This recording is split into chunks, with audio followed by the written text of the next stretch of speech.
વધુ એક ટોલ નાકા પર મારામારીની ઘટના બની। દ્વારકાના ખંભાળિયા પાસેના ટોલ નાકાની ઘટના। ટોલ કર્મીઓએ રાજકોટના પરિવાર સાથે મારામારી કરી। યુવકના ગળાના ભાગે ગંભીર ઇજાઓ પહોંચાડી। સમગ્ર ઘટનાનો વિડીયો વાયરલ થયો છે। નાના બાળકો સાથે જઈ રહેલા પરિવાર સાથે ગેરવર્તણૂક કર્યાનો પણ આરોપ મુકાયો છે। ટોલ કર્મીઓની દાદાગીરીની આ ઘટના, જેમાં પરિવાર સાથે મારામારી પણ કરવામાં આવી છે। યુવકના ગળાના ભાગે ગંભીર ઇજાઓ પહોંચાડવામાં આવી છે। ઘટના બાદ વિડીયો વાયરલ થતાં જ આખો મામલો પ્રકાશમાં આવ્યો।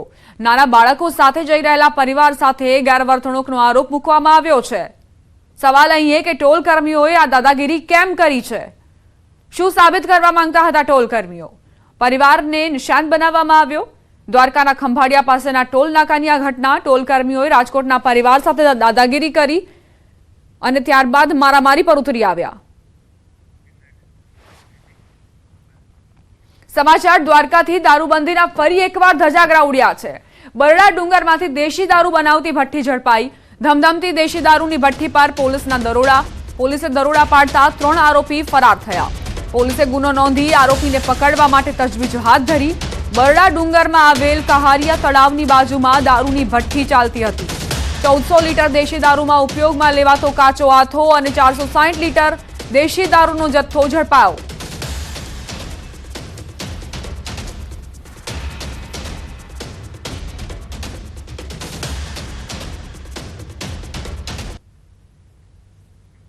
દ્વારકા બાદ મોરબીના હળવદના જાડી ઝાંખરા વચ્ચે દેશી દારૂનો અડ્ડો ઝડપાયો છે। પોલીસે સ્થળ પરથી 3600 લીટર દેશી દારૂ બનાવવાનો આથો, 100 લીટર દેશી દારૂ અને એક બંદૂક જપ્ત કરી છે। પોલીસે દારૂના સેમ્પલ લઈને દારૂના આથો અને દેશી દારૂનો નાશ કર્યો। સાથે જ આરોપી દંપતીની પણ ધરપકડ કરવામાં આવી છે।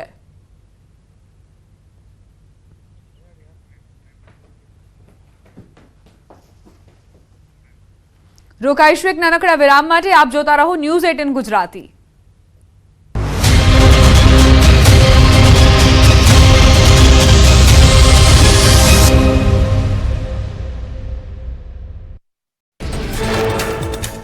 રાજકોટમાં જોખમી મુસાફરીનો વિડીયો વાયરલ। રિક્ષાની પાછળ એક વ્યક્તિ લટકીને બેઠો હોય તેવો વિડીયો સામે આવ્યો। રિક્ષામાં 7 મુસાફરો સવાર થયેલા પણ દેખાયા।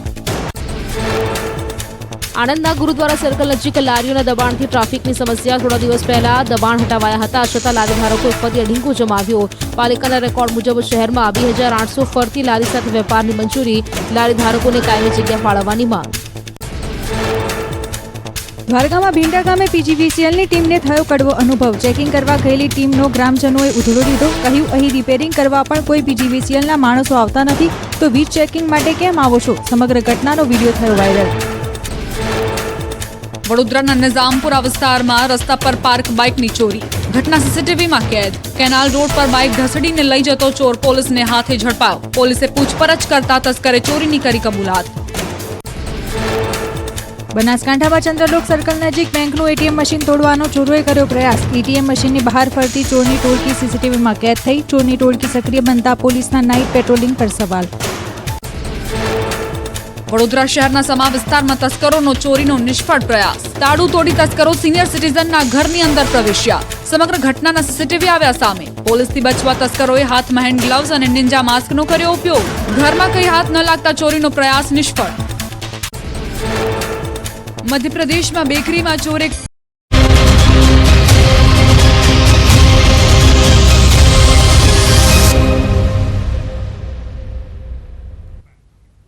Welcome back. બનાસકાંઠાના કાંકરેજ થડી મઠ વિવાદ વકર્યો। કાંકરેજનો થડી મઠનો વિવાદ પાલનપુર પહોંચ્યો। પાલનપુર ખાતે આજે મહાધર્મ રેલી। જાગીર મઠ દેવ દરબારના મહંત બળદેવનાથના વિરોધમાં ધર્મ રેલીનું આયોજન। રામલીલા મેદાનમાં સભા બાદ કલેક્ટર કચેરી સુધી રેલી યોજાશે। થડી જાગીર મઠના મહંત જગદીશપુરી બ્રહ્મલીન થતા હવે થડી મઠના મહંત કોણ તેને લઈને વિવાદ ચાલી રહ્યો છે। સંવાદદાતા કિશોર તુવર જોડાઈ ગયા છે વધુ જાણકારી સાથે। કિશોર, થડી મઠનો શું વિવાદ? ચોક્કસથી દીપા આપણે જણાવ્યું હતું કે જે છેલ્લા 1 માસથી થળી મઠનો જે વિવાદ ચાલી રહ્યો છે, આ વિવાદને લઈને અત્યારે પાલનપુરના રામલીલા મેદાન ખાતે એક સભા યોજાઈ રહી છે। આ સભા બાદ મહાધર્મ રેલી નીકળશે અને પાલનપુર કલેક્ટર કચેરી પહોંચીને જિલ્લા કલેક્ટરને આવેદનપત્ર આપશે। મહત્વનું છે કે જાગીર મઠના દેવ દરબારના મહંત બલદેવનાથના વિરોધમાં આ મહાધર્મ રેલી યોજાઈ રહી છે અને મહાધર્મ રેલી યોજાવા પાછળ થળી જાગીર મઠના મહંત જગદીશપુરી બ્રહ્મલીન થતા હવે થળી મઠના મહંત કોણ લઈને આ સમગ્ર વિવાદ ચાલી રહ્યો છે। 1 માસ અગાઉ કાંકરેજના થળીના જાગીર મઠના મહંત કોણ તેને લઈને વિવાદ શરૂ થયો હતો। વિવાદમાં ધર્મગુરુઓ સાથે જોડાયો છે અને આ વિવાદ હવે રોડ પર પણ આવ્યો છે। ખાસ કરીને થળી મઠના મહંત જગદીશપુરી જ્યારે દેવલોક પામ્યા, તેમની ગાદી શંકરપુરી મહારાજને દેવ દરબાર જાગીરદાર સ્થાપિત કરી દેતા આ વિવાદ અત્યારે તો સંછેડાયો છે। જી આભાર કિશોર, જાણકારી આપવા માટે। વડોદરા મહાનગરપાલિકામાં વધુ એક વિવાદ સામે આવ્યો। 31 સ્મશાનોમાં આઉટસોર્સિંગને લઈને વિવાદ થયો। 4 કરોડ રૂપિયાના સ્થાને 10.43 કરોડના ખર્ચનો સ્થાયી સભ્યો દ્વારા વિરોધ કરાયો। અંતિમ સંસ્કાર જેવી સેવાકીય પ્રવૃત્તિની જવાબદારી પણ પાલિકા નિભાવવા નથી માંગતી તેવા આરોપો લાગ્યા છે। ભારે વિવાદ થતા દરખાસ્ત મુલતવી રખાઈ છે। વડોદરા શહેર પોલીસે વ્યાજખોરો પર તવાઈ બોલાવી। છાણીના વ્યાજખોરની પોલીસે ધરપકડ કરી। 15% વ્યાજે રૂપિયા આપી માનસિક ત્રાસ ગુજારતો હતો। છાણીના શાકભાજીના વેપારીએ માતાની સારવાર માટે લીધા હતા વ્યાજે રૂપિયા। 1.5% વ્યાજની વાત કરી સામે 15% વ્યાજ વસૂલ કર્યું। સિક્યોરિટી પેટે આપેલા ચેકનો દુરુપયોગ કરવા સહિત મારી નાખવાની ધમકી આપી। 1 લાખની સામે દર મહિને 15,000ની વસૂલાત કરતા પોલીસે કાર્યવાહી કરી। છાણી ગામ રાણાવાસમાં રહેતા ધર્મેશ રાણા વિરુદ્ધ કાયદેસરની કાર્યવાહી હાથ ધરાઈ છે। મોરબીમાં લૂંટની ઘટનાને અંજામ આપનાર આરોપીઓ ઝડપાયા। 20 દિવસ પહેલા ખોખરા હનુમાન રોડ પાસે શ્રમિકને છરીની અણીએ લૂંટી લેવાયો હતો। મોબાઈલ અને 2,500 રૂપિયા મળીને 10,000ની લૂંટ ચલાવી હતી। આરોપીઓ નિર્જન સ્થળે શ્રમિકોને નિશાન બનાવતા। કોઈ શ્રમિક પ્રતિકાર કરે તો આરોપીઓ જીવલેણ હુમલો કરતા। આ મામલે આરોપી અસગર રમઝાન મોવર, સમીર સુભાન મોવર અને હનીફ અબ્બાસ ભટ્ટીની ધરપકડ કરાઈ છે। એલસીબીની ટીમે આરોપીઓ પાસેથી 2,500ની રોકડ રકમ, છરી અને 5 મોબાઈલ મળી કુલ 32,500 રૂપિયાનો મુદ્દામાલ જપ્ત કર્યો। સાથે આવેશ મોવર નામના ફરાર આરોપીની શોધખોળ હાથ ધરાઈ। ભરૂચના વાગરા તાલુકાના સાયખા ઇન્ડસ્ટ્રીયલ એસ્ટેટમાં ઊંચાઈ પરથી પટકાતા કામદારનું મોત નીપજ્યું। દત્તા હાઇડ્રોકેમ કંપનીમાં દુર્ઘટના બની। કંપનીમાં પતરા ફિટિંગનું કાર્ય ચાલી રહ્યું હતું। આ દરમિયાન શેડ ઉપરની લાઇફલાઇન પર સેફટી બેલ્ટ લગાડવા જતા 30 વર્ષીય કામદાર નરેન્દ્રભાઈનો પગ લપસી ગયો હતો। ફાઇબર સીટ ખસી જતા તે નીચે પટકાતા તેને ગંભીર ઈજાઓ પહોંચી હતી। ઈજાગ્રસ્તને સામૂહિક આરોગ્ય કેન્દ્રમાં સારવાર અર્થે ખસેડવામાં આવતા હાજર તબીબે તેને તપાસી મૃત જાહેર કર્યો હતો। ત્યારે કામદારના મોતને લઈને હાલ કંપનીમાં કામદારોની સેફટીને લઈ સવાલ ઉઠી રહ્યા છે। સાયબર ફ્રોડને અટકાવવા ઇસરો ક્વોન્ટમ ટેકનોલોજી વિકસાવશે। વર્તમાન સમયમાં મોબાઈલ હેક કરી લોકોના ઓટીપી મેળવીને સાયબર ગઠિયાઓ દ્વારા ફ્રોડ કરવાની ઘટનાઓ બની રહી છે। ત્યારે આવા બનાવો અટકાવવા ઇસરો ક્વોન્ટમ ટેકનોલોજી પર કામ કરી રહ્યું છે। ઇસરોના ડિરેક્ટર ડોક્ટર નિલેશ દેસાઈએ આ અંગે કહ્યું, ક્વોન્ટમ ટેકનોલોજીથી આવા સાયબર ફ્રોડને રોકી શકાશે।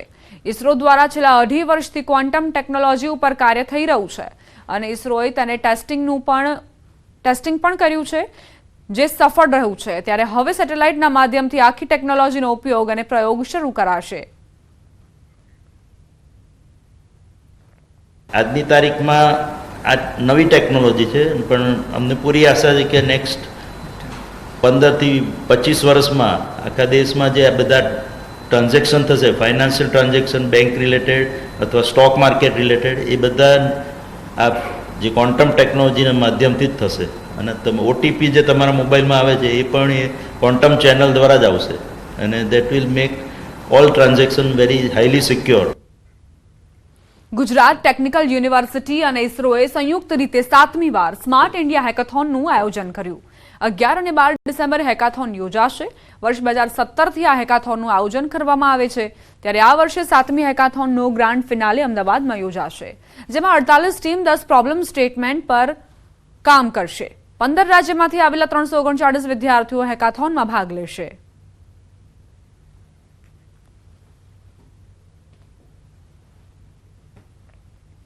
ક્યુરેટેડ જેટલા બી આવવાના છે, જે આપણે ટીમ્સ જે આઈડેન્ટિફાઈ કરી છે, એમાંની 48 ટીમ્સ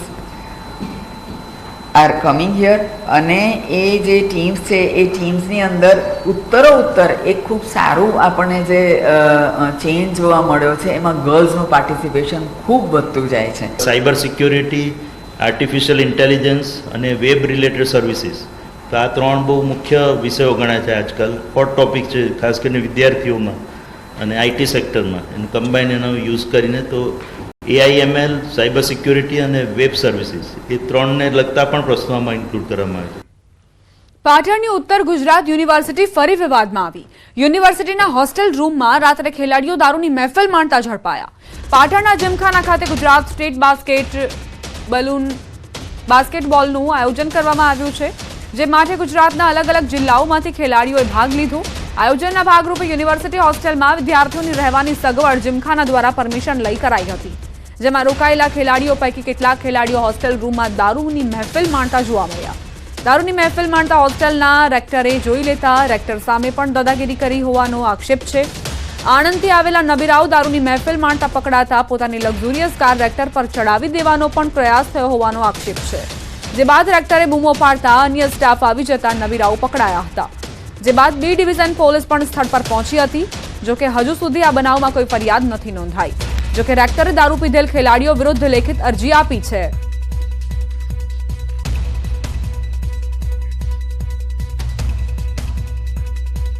અંદર હું જ્યારે જોયું ત્યારે દારૂ પીતા હોય, ખુલ્લું પડ્યું હતું અને ડ્રિંક કરતા હતા એવું દેખાતું હતું.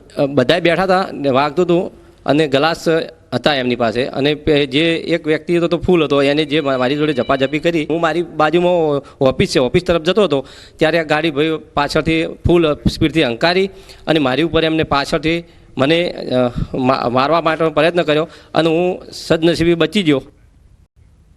ભાવનગરના સિંહોર તાલુકાના ગામોમાં દીપડાની દહેશત. ખાંભા ગામની સીમમાં ખુલ્લા કૂવામાં દીપડો ખાબક્યો. વન વિભાગે દીપડાનું રેસ્ક્યુ કરી કૂવામાંથી બહાર કાઢ્યો. ખેડૂતો અને ગ્રામજનોએ રાહતનો શ્વાસ લીધો છે, પરંતુ વિસ્તારમાં છેલ્લા ઘણા સમયથી દીપડાનો ત્રાસ હોવાની ફરિયાદ નોંધાઈ છે. દીપડાની ત્રાસથી ખેડૂતોમાં ભયનો માહોલ છે. ખેડૂતોને રાત્રિના સમયે ખેતરમાં જતા ડર લાગે છે. દિવસે વીજળી આપવા ખેડૂતોની માંગ.